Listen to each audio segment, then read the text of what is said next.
Halo, Anda sedang menyaksikan program Argumen.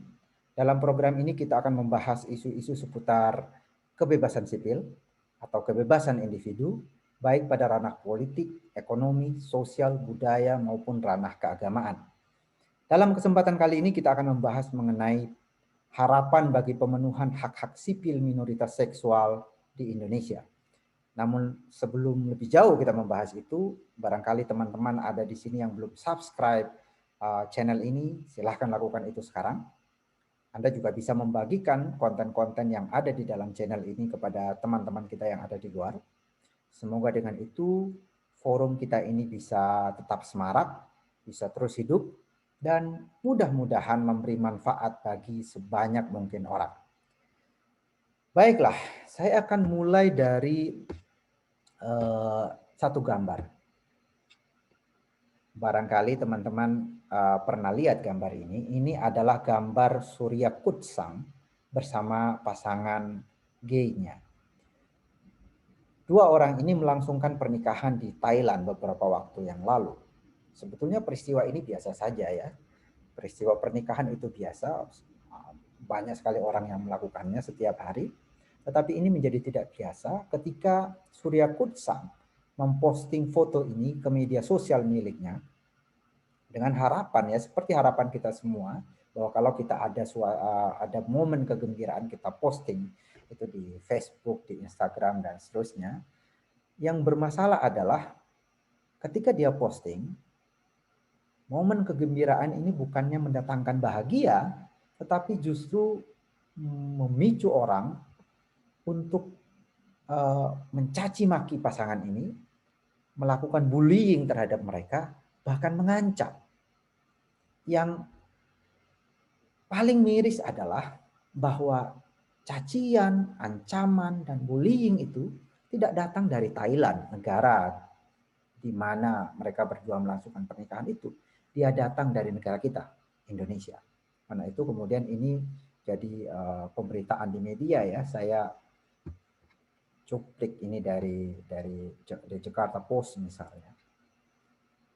Dan ini menjadi masalah. Surya Kutsang sebetulnya tidak mengerti apa yang sebenarnya terjadi. Pernikahan itu dilangsungkan di rumahnya sendiri, dihadiri keluarga dan teman-teman dekatnya. Dia memakai uang sendiri dan itu dilangsungkan di negaranya, di Thailand, di mana warga dan pemerintah tidak ada masalah dengan pernikahan semacam itu. Warga menerima.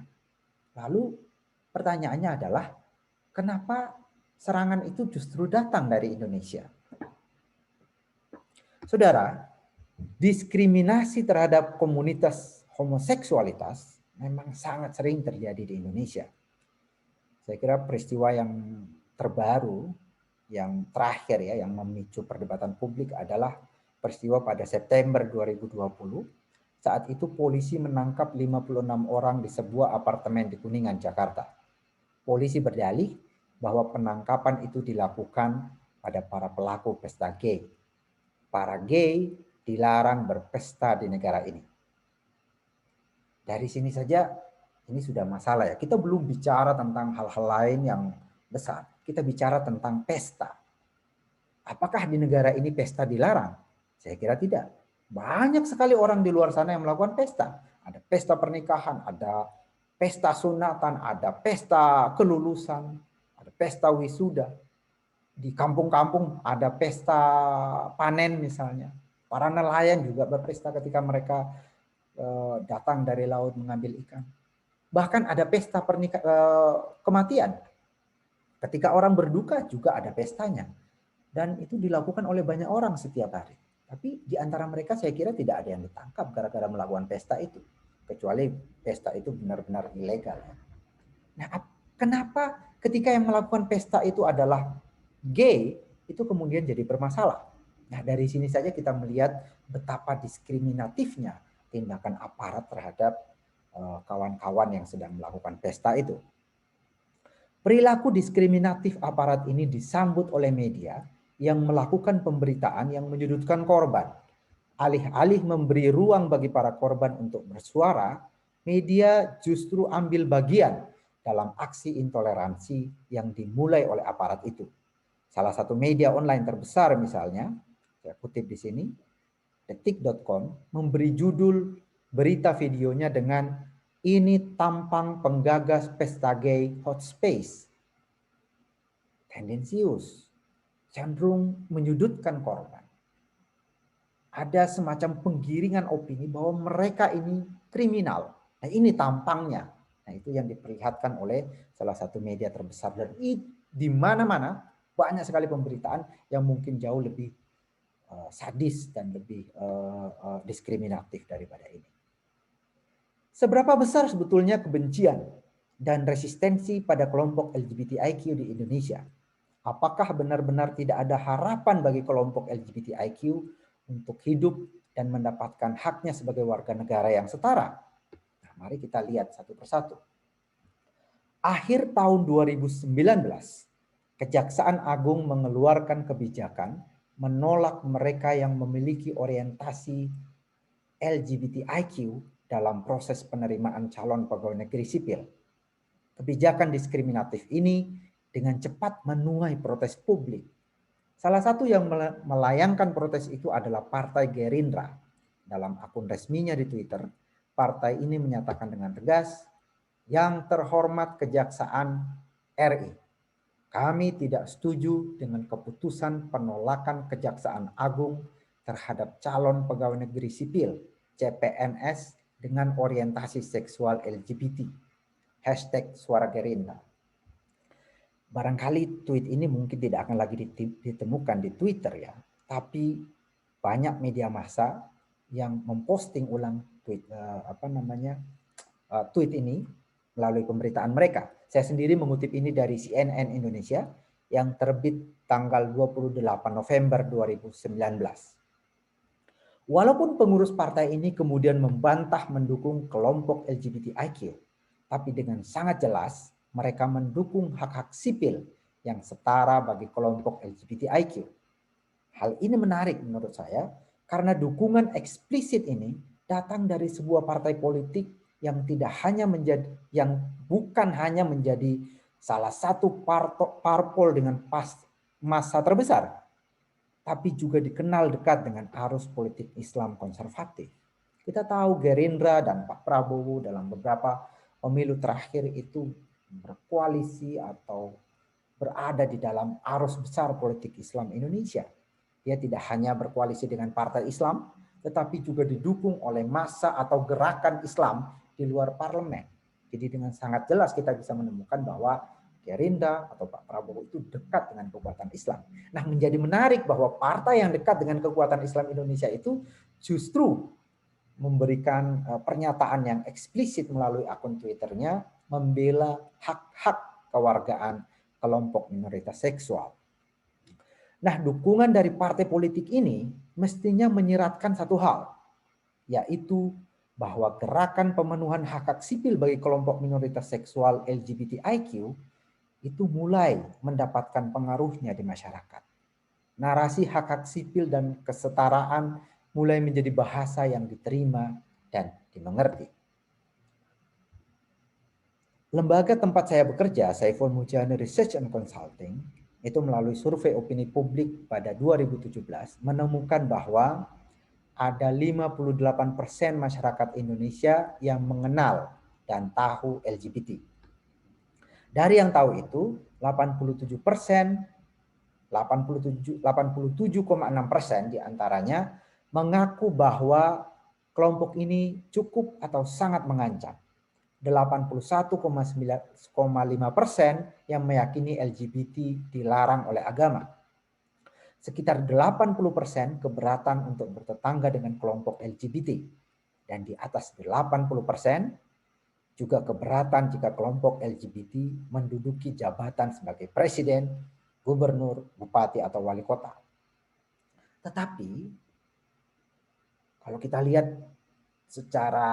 kalau kita berhenti penelitiannya sampai di situ, kita akan melihat bahwa memang Indonesia ini adalah neraka buat kawan-kawan minoritas seksual.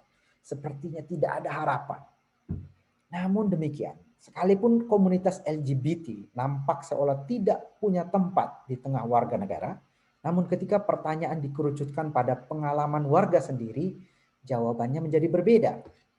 Saya akan tunjukkan datanya secara langsung.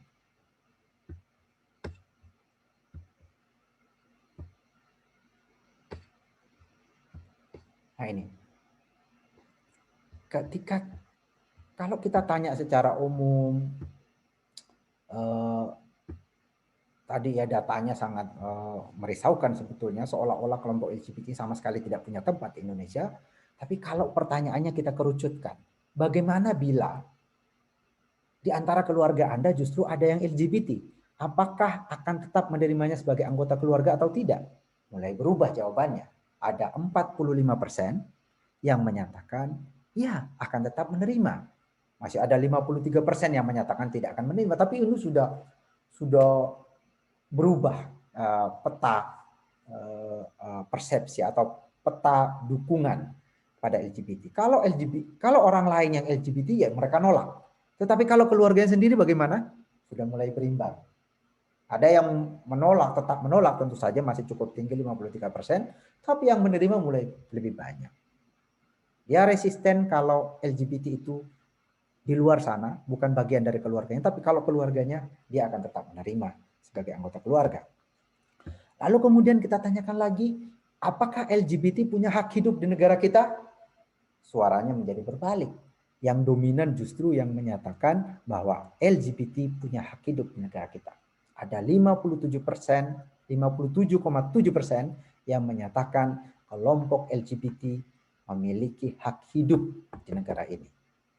Tentu masih banyak yang menolak, masih ada 41% dari yang tahu LGBT menyatakan bahwa LGBT tidak punya hak hidup. Lalu kita tanya lagi, apakah pemerintah wajib melindungi LGBT sebagai warga negara? Ada 50% yang menyatakan, ya wajib.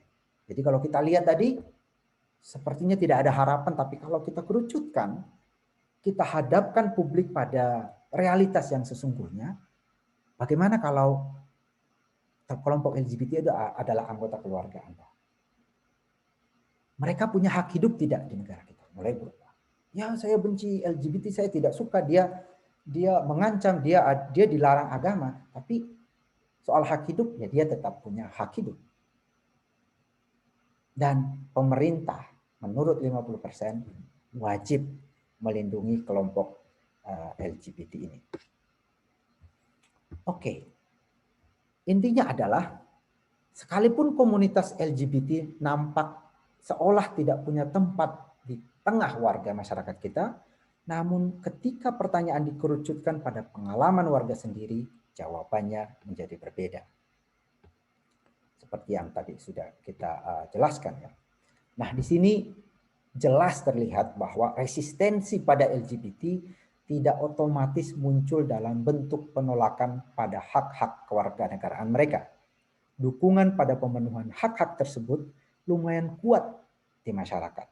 Kebencian dan rasa tidak suka pada suatu komunitas barangkali memang adalah sesuatu yang naluriah dari seorang manusia dengan pengalaman interaksi dengan orang lain yang berbeda-beda. Yang bermasalah adalah jika ketidaksukaan itu mewujud dalam bentuk penolakan eksistensi kelompok yang berbeda itu. Yang perlu diantisipasi adalah jika kebencian atau resistensi pada kelompok LGBT itu mengejawantah dalam bentuk aksi pelanggaran hak-hak sipil warga LGBT. Yang juga menarik adalah bahwa mereka yang menyatakan pemerintah wajib memberi perlindungan pada kelompok LGBT cenderung datang dari masyarakat yang lebih muda, berpendidikan, dan berpendapatan lebih tinggi. Kita lihat ya datanya. Nah, kita lihat datanya di sini. Pada pertanyaan apakah pemerintah wajib melindungi LGBT? Mereka yang lebih muda kita lihat ya. Mereka yang cenderung lebih muda, yang 55 tahun ke atas 35,1% yang menyatakan ya, tapi yang cenderung lebih muda ini lebih menerima ya. Pemerintah wajib melindungi LGBT. Lalu kita lihat dari sisi pendidikan. Ini lihat ada polanya, semakin tinggi pendidikan, semakin kuat dukungan pada pandangan bahwa pemerintah wajib melindungi LGBT. Demikian pula dengan pendapatan. Ada kecenderungan mereka yang berpendapatan lebih tinggi itu lebih kuat dukungannya agar pemerintah melindungi kelompok minoritas seksual ini. Nah, itu apa artinya? Menurut saya, ini adalah harapan. Anak-anak muda yang memiliki akses informasi dan pendidikan yang lebih baik memiliki kecenderungan penerimaan pada yang berbeda seperti LGBTIQ. Jika kualitas pendidikan dan akses informasi meningkat di masa depan, artinya tingkat penerimaan pada minoritas seksual ini juga kemungkinan akan mengalami peningkatan. Pew Research Center atau Pew Research Institute mewawancarai 38.426 responden di 34 negara tahun 2019 tentang penerimaan masyarakat pada kelompok homoseksualitas atau kelompok homoseksual. Hanya 9% warga Indonesia yang setuju bahwa kelompok homoseksual harus diterima oleh masyarakat. Angka ini terlihat sangat kecil jika dibandingkan dengan rata-rata atau dengan negara-negara Eropa Barat yang tingkat penerimaannya sudah mendekati 100%. Atau bahkan dengan negara tetangga ya, misalnya Filipina yang tingkat penerimaannya sudah di atas 70%. Namun demikian, walaupun tingkat penerimaan warga Indonesia masih sangat minim menurut research dari Pew Research Institute ini, namun angka ini ternyata mengalami perbaikan jika dibanding survei pada 2013 yang hasilnya hanya 3%. Jadi sekarang ini ada 9% yang menerima, terlihat kecil, tapi kalau kita bandingkan dengan sebelumnya itu hanya 3% yang menyatakan menerima. Itu artinya ada perubahan dan ini juga harapan untuk komunitas minoritas seksual di Indonesia. Fakta dan data ini memberi secercah harapan bagi kelompok minoritas seksual yang belum mendapatkan perlakuan setara di Republik ini. Pemenuhan hak-hak sipil bagi kelompok LGBTIQ sekaligus adalah ujian menurut saya apakah Indonesia bisa menjadi negara yang benar-benar demokratis di mana kebebasan individu dilindungi secara maksimal tanpa memandang suku, agama, ras, etnis, golongan, dan orientasi seksual. Terima kasih banyak. Sampai jumpa pada acara dengan topik yang berbeda di lain waktu.